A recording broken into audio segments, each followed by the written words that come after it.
An emergency meeting of the UN Security Council was convened in New York on Wednesday in reaction to North Korea's ballistic missile launch.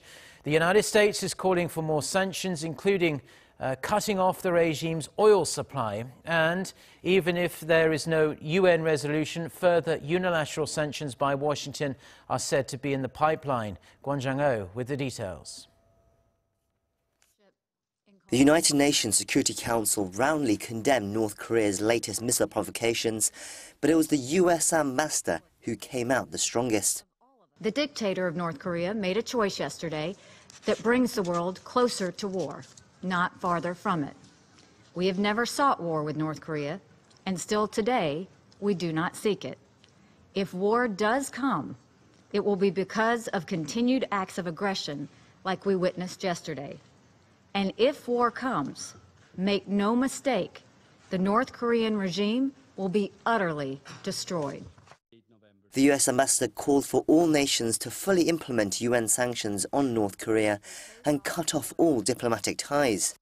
But she also suggested additional moves, such as taking away the regime's voting powers at the UN and cutting off oil supplies. On that last suggestion, Haley pointed out that China was North Korea's biggest supplier of oil and said that, in fact, President Trump had asked China's President Xi to turn off the taps on the regime.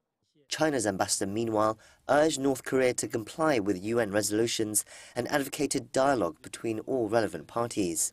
Russia placed some responsibility on South Korea and the US, calling on the two nations to refrain from carrying out any more joint military drills for the rest of the year, saying it could inflame an already explosive situation.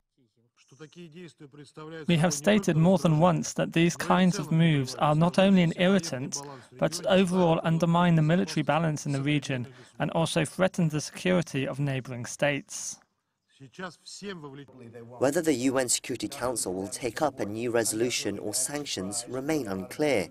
President Trump, however, has called for more sanctions. Earlier on Wednesday, he tweeted that he had spoken to Chinese President Xi Jinping and that, quote, additional major sanctions will be imposed on North Korea today, adding this situation will be handled. US Secretary of State Rex Tillerson said later that a number of options for sanctions were being explored, including hitting some financial institutions. Although he did not specify a timeline, he said the Treasury Department will make an announcement when the sanctions are ready to be rolled out. Kwon Jang-ho, Arirang News.